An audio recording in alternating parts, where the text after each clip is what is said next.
¿Qué tal? ¿Cómo están? Bendiciones. Les saluda hermano Alan aquí. Estoy listo para hacer el video de la siguiente componente de la armadura de Dios, que es la coraza de justicia. Y la coraza de justicia, hermanos, hermanas, era un pedazo como de metal que el soldado romano utilizaba. Recuerdan, estudiamos el cinturón de la verdad. La verdad es Jesús, la verdad es la palabra de Dios. La verdad es aquello que combate la filosofía del mundo, las estratagemas de Satanás. Satanás es el máster en engaño. En inglés se dice deceitfulness. Satanás solo sirve para engañar a la gente.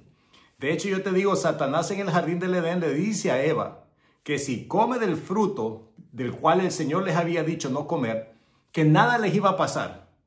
Y que en el momento en que comieran de ellos, los ojos de ellos se abrirían. ¿Ves? Satanás eso hace. Él dice verdades a medias para que nosotros mordamos el anzuelo y caigamos en la trampa de él. ¿Y qué? Bien sabía el enemigo que en el momento en que el hombre y la mujer comían del fruto del árbol que Jehová les había dicho no comer, Satanás bien sabía que en ese momento ellos iban a morir. Y sabía él que la tragedia que le iba a ocurrir a la humanidad y a la creación que estaba bajo el dominio de Adán.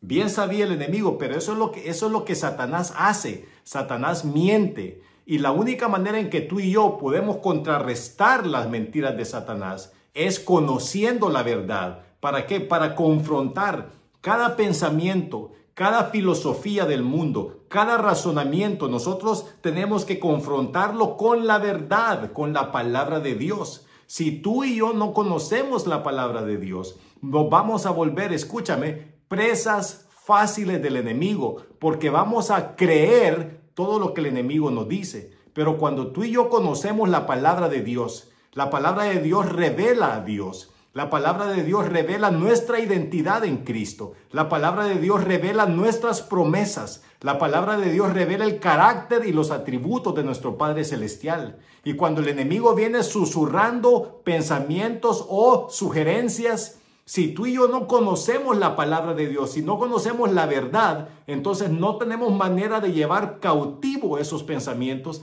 a la obediencia de Cristo. No tenemos manera de contrarrestar y de argumentar las mentiras que Satanás dice contra la verdad de la palabra de Dios.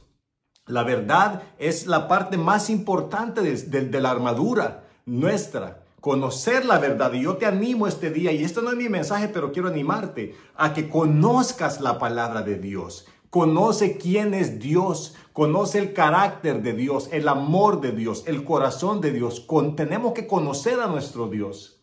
Y también tenemos que conocer sus promesas. Tenemos que conocer lo que Él ha dicho acerca de nosotros. Número 3, tenemos que conocer quiénes nosotros somos ahora en Cristo. Y yo te puedo dar una lista de identidades que tenemos en Cristo. Somos hijos de Dios, somos santos, somos justificados y somos también, dice la palabra, redimidos. Tenemos que conocer esas cosas tú y yo, si no nos volvemos presa fácil de las sugerencias y las sugestiones que el enemigo lanza constantemente en nuestra mente. ¿Ok? En una próxima enseñanza voy a enseñarte cómo habla el mundo espiritual. El mundo espiritual se comunica con nosotros, pero te voy a enseñar cómo lo hace, pero eso es en otra enseñanza. Hoy es la armadura de Dios y vimos el cinturón de la verdad. Vamos a ver la coraza de justicia. La coraza de justicia protegía el corazón, protegía los órganos vitales. La coraza de la justicia. ¿Cuál es la arma nuestra? Nuestra arma es la justicia, que debe de vestirse como una coraza. ¿Ok? ¿Cuál es nuestra arma? Nuestra arma es la verdad, que debe de usarse como un cinturón. ¿Cuál es nuestra arma? Nuestra arma es la palabra de Dios, que debe de usarse como una espada. ¿Cuál es nuestra arma? La salvación, que tiene que usarse como un yelmo, como un casco. ¿Cuál es nuestra arma? La fe, que debe de usarse como si fuese un escudo. ¿Cuál es nuestra arma? Las oraciones, que salen como jabalinas delante de Dios. Allá está Cookie atrás, ¿ve? Ok, entonces esas son nuestras armas. Yo te quiero hablar hoy por unos minutos acerca de la justicia, que debe de vestirse como una coraza. ¿Qué es la justicia? La justicia es aquel regalo de Dios que nos declara a ti y a mí inocentes delante de Dios. Si nos vamos al origen, cuando Adán y Eva pecan, haciendo referencia a la serpiente, Adán y a Eva, Adán y Eva se esconden de Dios porque están atemorizados, y Dios lo que hace es el Señor, es que dice la palabra que les hizo un vestido de pieles. Ok, entonces el vestido de pieles eran pieles de un animal. Ese animal tuvo que haber muerto para que las vestiduras de ese animal, para que pudieran cubrir la desnudez del hombre. La vergüenza del hombre, el pecado del hombre. Desde el jardín del Edén, el pecado del hombre es cubierto por un vestido de pieles, que significa que hubo un sacrificio de un animal. Un animalito tuvo que haber dado su vida para que las pieles del animalito pudieran cubrir la desnudez del hombre. Más adelante en la Biblia, tú y yo encontramos que Dios provee un medio de justificación. ¿Qué es justificación? Es cuando la justicia de Dios se cumple. ¿Qué significa eso, hermano Alan? Significa que cuando tú y yo pecamos, tú y yo quebrantamos una ley espiritual. Y el quebrantamiento de una ley espiritual demanda un castigo. No nos confundamos. Yo vivo en Estados Unidos. La calle en la que yo vivo tiene un límite de velocidad. El límite de velocidad son 55 millas por hora. Si yo vengo manejando esta calle donde la ley dice que el límite de velocidad son 55 millas por hora, si yo excedo esa velocidad, significa si yo vengo manejando, digamos, 65 millas por hora, significa que yo estoy quebrantando una ley. Si un policía me observa y me detiene, el policía me va a castigar por medio de una multa, le decimos nosotros en nuestros países latinoamericanos, o un ticket, le decimos aquí en Estados Unidos. Entonces, ese ticket es un castigo por mi desobediencia. ¿Por qué? Porque yo tuve que haberme obedecido el hecho de que esta carretera no puede transitarse a una velocidad mayor a 55 millas por hora. Entonces, yo he sido castigado. ¿Por qué? Porque yo infringí una ley, yo violenté, yo quebranté una ley, y entonces dice la ley que yo merezco ser castigado. El policía me da un ticket y el ticket dice tiene que pagar esta multa de $100. Los $100 son el castigo. Cuando yo voy y pago, escúchame, cuando yo voy y yo pago la multa, entonces yo cumplí la justicia. La justicia o el sistema judicial fue cumplido. Ok, ya no merezco yo ser castigado de nuevo por la misma falta. No es permitido que ese mismo policía al día siguiente me encuentre y me diga: ayer te detuve porque manejaste exceso de velocidad y te puse una multa por $100. ¿Ya lo pagaste? Sí, ya lo pagué, señor policía. Aquí está el pago de mi multa. Y ese policía no puede decirme: ¿sabes qué? Te voy a hacer otra multa por esa infracción que hiciste ayer. Yo le voy a decir: señor policía, la infracción que yo cometí ayer, ya la pagué. Aquí está pagada. Él no me puede multar 2 veces por la misma falta. Escúchame, porque esto es clave. No me puede multar o castigar 2 veces por la misma falta. ¿De qué está hablando, hermano Alan? Te estoy hablando de la justicia. Eso es en nuestro ámbito natural, queridos hermanos. Así es como el sistema judicial funciona. Hay una serie de leyes, de mandamientos, de ordenanzas que tú y yo debemos de someternos a ellos. Y en el momento en que la quebrantamos, merecemos un castigo. ¿Ok? Cuando Adán peca, Adán quebranta un mandamiento que el Señor le había dado. El mandamiento del Señor era que del árbol del conocimiento del bien y el mal no comería, porque en el momento que comas de él, Adán, la penalización, el castigo es: ciertamente morirás. ¿Ok? Sígame, porque esto es clave en entender la justicia de Dios. Cuando Adán violenta, peca, falta, Él merece un castigo, pero Dios en su misericordia no dice te voy a exonerar el castigo. Dios en su misericordia provee un modo de expiación. Dios provee una vida para que sea pagada por la vida de Adán. Dios provee, escúcheme, un sustituto para Adán. Escúcheme, Dios provee un sustituto. Sí, la justicia se cumple, porque sí, si bien Adán faltó, la paga del pecado o de la transgresión de Adán, la paga del pecado o de la transgresión de Adán es la muerte de un ser viviente. Lo que el Señor hace en su infinito amor y misericordia por ti y por mí, hermanos, seres humanos, es que Él provee un sustituto. Él provee un sustituto para que pague por nosotros. Y ese es el animalito que es sacrificado en el huerto para que las pieles de ese animalito cubran la desnudez o la vergüenza de Adán y Eva. Más adelante, cuando ya sale la nación de Israel, sale de Egipto, Dios le dice a Moisés, le provee el tabernáculo, porque Dios va a morar en medio de la nación, Dios va a morar en medio de ellos. Pero para que Dios, que es un Dios santo, santo, santo, pueda morar en medio de un pueblo pecaminoso, tiene que haber un sistema de justificación. ¿Cómo es justificada la nación de Israel? Bueno, el Señor le da instrucciones a Aarón, que era el sacerdote, de hacer sacrificios.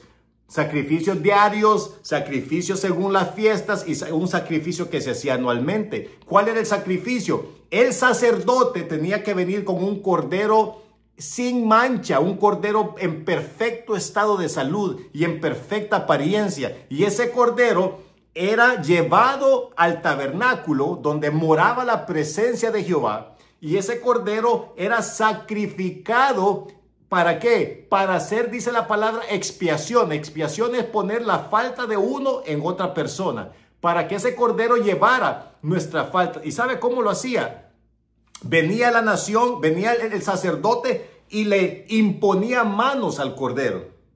Y en esa imposición de manos, simbolizaba una transferencia, un intercambio. Escúcheme, porque esta palabra es clave. Un intercambio. Yo le transfería mis pecados al cordero y el cordero me transfería su inocencia. Entonces, después de que el sacerdote le imponía manos al cordero, el cordero se volvía el pecador y yo me convertía en inocente. ¿Quién merecía morir? Yo ya no, porque yo ya le había transferido mis pecados al cordero. Quien merecía morir ahora era el pecador, que era el cordero. El sacerdote cogía al cordero, lo llevaba delante del altar y lo sacrificaba. Y eso apaciguaba la ira de Dios. Ya vamos a definir qué es la ira de Dios. Porque la ira de Dios, amigos, amigas, no es esa emoción antojadiza. No son esas erupciones de enojo, como tú y como yo probablemente. Decimos nosotros, mire, está airada la persona. ¿Por qué? Porque tiene una explosión de enojo. La ira de Dios no es eso. Dios no estalla en emociones. Dios no estalla en enojo. La ira de Dios sencillamente es el cumplimiento de la penalidad por las faltas que hemos cometido en contra del mandamiento de Dios. ¿Ok? Ese es otro concepto que nosotros en la iglesia hispana lo tenemos mal entendido. Cuando la palabra habla de la ira de Dios, la palabra está hablando de la ejecución de las penas que merecemos por el quebrantamiento de las leyes del Señor. Eso es todo, pero Dios no se enoja. Dios, sí dice la palabra que Él se aira, pero Dios no estalla así antojadizamente. Dios no tiene de repente de enojo, sin ninguna justificación. Me explico, pero ya vamos a explicar lo que es la ira de Dios, así como explicamos lo que es el resistir. Entonces el sacerdote, volviendo a mi tema, el sacerdote lleva el cordero que ahora carga los pecados de la nación. Pero la nación no le impuso manos al cordero. No, quien le impuso las manos al cordero era el sacerdote, el intercesor, el intermediario. Porque en el sacerdote estaba representada toda la nación de Israel. ¡Aleluya! Ya me estoy emocionando acá. La palabra intercesor, la palabra sacerdote, la palabra mediador tienen el mismo origen. Es la misma persona con 3 diferentes nombres. El sacerdote va delante de Jehová representando a toda la nación de Israel. Y cuando el sacerdote le impone las manos al cordero, todos los pecados de la nación son transferidos al cordero. El cordero ahora es culpable, el sacerdote y todo el pueblo al que él representa es inocente. Significa que tienen Dios los mira con placer otra vez. Ya no hay nada que separe al sacerdote y al pueblo que él representa. No hay nada que los separe de Dios, porque la única razón por la cual Dios se separa del hombre es el pecado.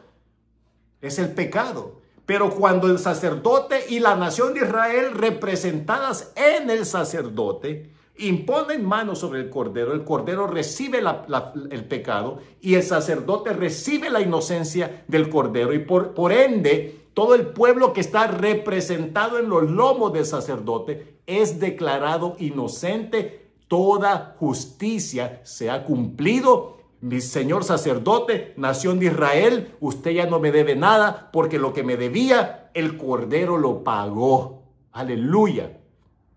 El cordero lo pagó. Y de esa manera, la nación de Israel ejercía la justificación. Te estoy hablando de la justificación, de la justicia que tú y yo debemos de usar como una coraza.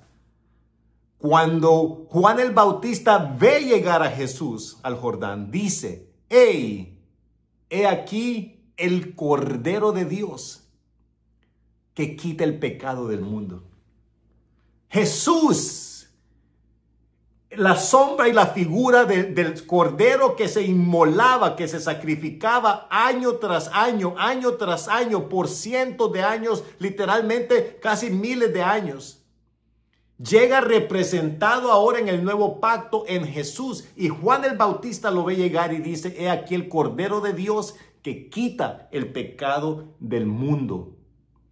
Cristo Jesús toma tu pecado y el mío. Cuando tú dices, Señor Jesús, yo te entrego mi vida. Yo te entrego mi vida, yo te proclamo mi Señor, yo te proclamo mi Salvador. Yo declaro con mi boca, creo en mi corazón que tú eres el Hijo de Dios, que tú moriste y creo en mi corazón y lo declaro con mi boca que resucitaste al tercer día y ahora estás sentado a la diestra de Dios Padre. Jesús, te invito, toma mi vida, toma mi corazón, te entrego mi vida, te entrego mi corazón, te hago mi Salvador, te hago mi Señor. Cuando tú haces esa oración, hermano, no es diferente a lo que el sacerdote hacía cuando transfería la maldad, la iniquidad y el pecado del pueblo de Israel y el pecado de él mismo a aquel cordero inocente. Cuando tú entregas tu vida a Jesús, dice la palabra de Dios que tu pecado es transferido a Jesús y la inocencia, la justificación, la santidad, la redención, la sabiduría de Jesús te es transferida a ti. Y el Padre dice, no tengo nada en contra tuya, Alan, porque delante de mí tú ahora eres inocente. Toda justicia se ha cumplido. Alan, lo que tú me debías por tus transgresiones, por tus iniquidades, por tus pecados, todas esas faltas que tú cometiste que merecían castigo. ¿Sabes qué, Alan? En el momento que entregas tu vida a Jesús, Jesús toma todas tus faltas y te entrega toda su inocencia. Por lo tanto, Alan y hermanos, te declaro inocente, te declaro justificado. Toda justicia se ha cumplido. Y Jesús, ahora que tiene su falta, ¿qué hace? Va a la cruz del Calvario, donde es inmolado y donde es crucificado por tus pecados y por los míos. Por lo tanto, tú y yo, por el amor y la misericordia de Dios, hemos sido declarados, hemos sido sentenciados inocentes. Y no solamente eso, hermanos, todo el favor de Dios, toda la bendición de Dios, todo el amor, toda la relación, toda la conexión con Dios es restablecida. Es restablecida. Y tú y yo gozamos, en inglés se dice, de un buen standing, de una buena reputación, de una buena posición delante de Dios. Y no solamente eso, el Padre va más allá y dice, te voy a hacer no solamente te voy a adoptar a mi familia, te voy a hacer uno de mis hijos y te voy a hacer sentar a la mesa juntamente conmigo y te voy a vestir de justicia, te voy a poner el anillo que significa autoridad y te voy a poner las sandalias que significan estatus. Esa es la parábola del hijo pródigo en Lucas 15. Tú y yo hemos sido justificados. Dice Romanos 5. Justificados pues, dice Romanos 5, versículo 1. Justificados pues, tenemos que shalom, tenemos paz para con Dios por medio de ¿quién? De nuestro Señor Jesucristo. Cuando tú entregas tu vida a Jesús, tú eres declarado inocente y eres restablecido a un estatus de hijo, a un estatus de heredero y de coheredero juntamente con Cristo. Y tú y yo gozamos ya una vez más de todo el beneplácito del Padre Celestial. Eso es lo que significa la justicia. Y dice el apóstol Pablo que este conocimiento, esto que yo te estoy transfiriendo en este momento, tú y yo tenemos que usarlo como una coraza. ¿Por qué? Porque el enemigo va a venir a acusarte diciéndote, recuérdate lo malo que hiciste, recuérdate los errores que cometiste, recuérdate lo pecador que fuiste, recuérdate lo villano, lo villana que fuiste. Pero dice Romanos 8:1, dice, ahora pues, ¿qué dice? Ahora pues no hay ninguna condenación para los que están en Cristo Jesús, los que vivimos por la ley del Espíritu, no por la ley de la carne.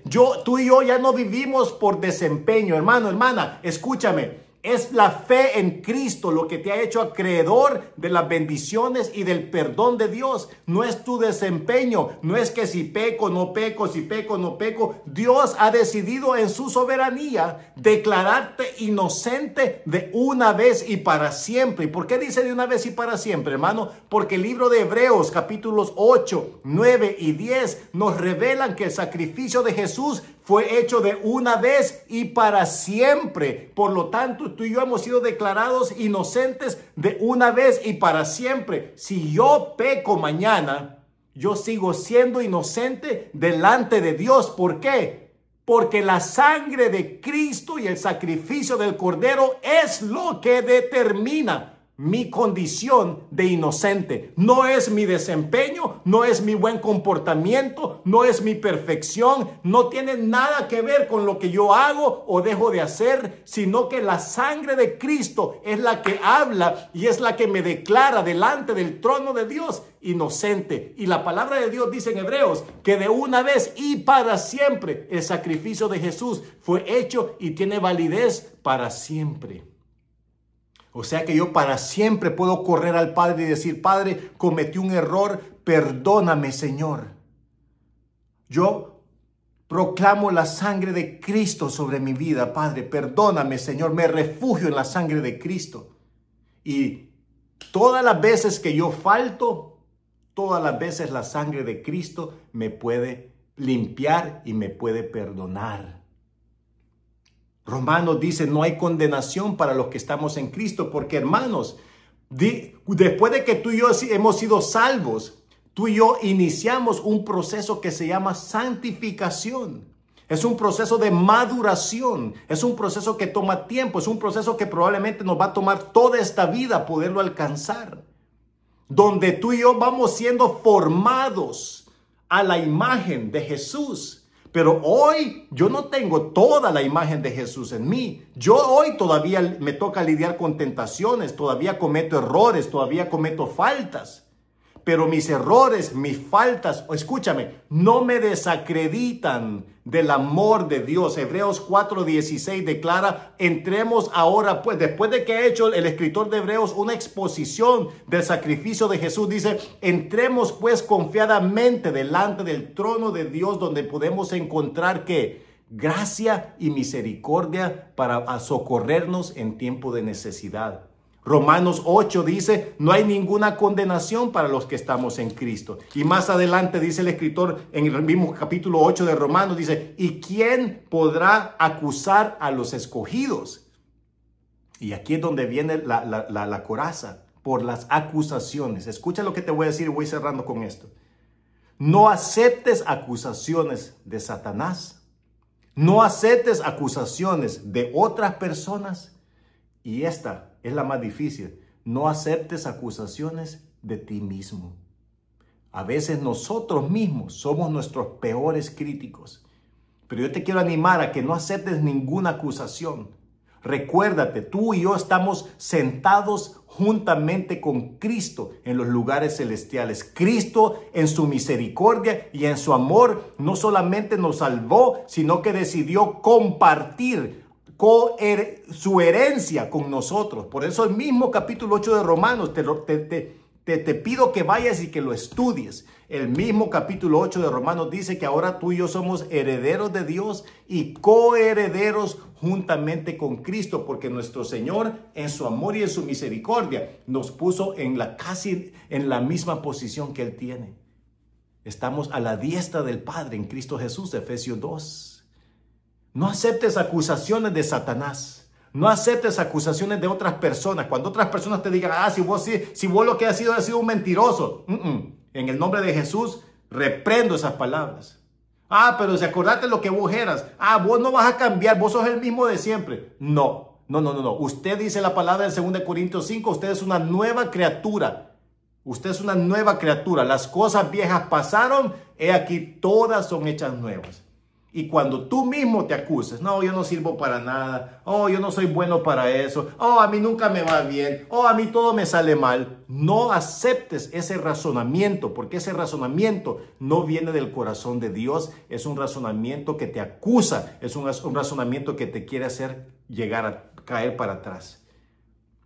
Ahora pues, Romanos 8:1, no hay ninguna condenación para los que estamos en Cristo Jesús. Y no solamente eso, se activa lo que Romanos 8 también dice, versículo 2 y 3.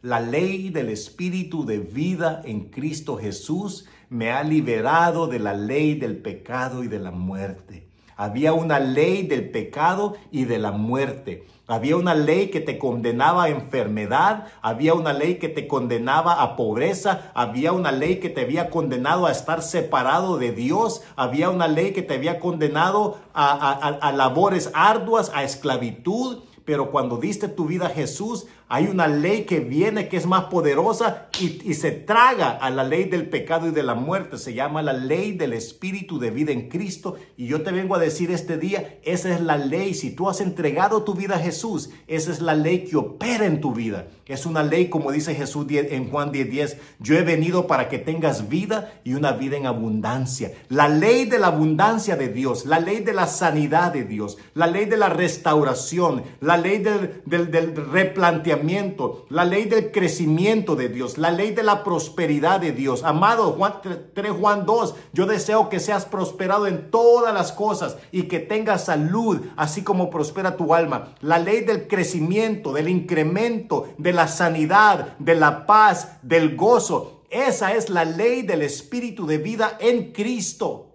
Esa ley ya está en operación en ti. Y se vino y se comió a la ley del pecado y de la muerte. Tú ya no operas en el pecado y en muerte. Tú operas en vida por el Espíritu de Dios.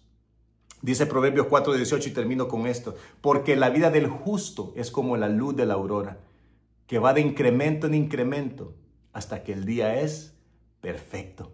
Aleluya. Repite después de mí. Yo soy la justicia de Dios en Cristo Jesús. Repite después de mí. Yo soy la justicia de Dios en Cristo Jesús. ¿Quién me va a acusar ahora? Cristo es el que murió, asimismo el que resucitó y está sentado ahora a la diestra de Dios el Padre. No, repite, no acepto acusaciones. Repite después de mí. No acepto acusaciones ni de Satanás, ni de otras personas, ni de mí mismo. Porque el que no conoció pecado, por mí, repite, al que no conoció pecado, por mí lo hicieron pecado, para que yo fuese hecho o hecha justicia de Dios en Cristo. Cierro con esto. Todo lo que tú le debías al Padre por causa de tu pecado, Cristo Jesús lo tomó y lo llevó con él a la cruz del Calvario. Ahora tú has sido declarado o declarada, tú has sido encontrado o encontrada, tú has sido sentenciado o sentenciada inocente. Disfruta la bendición de tu Padre Celestial. Amén. En el nombre de Jesús, bendiciones, bendiciones.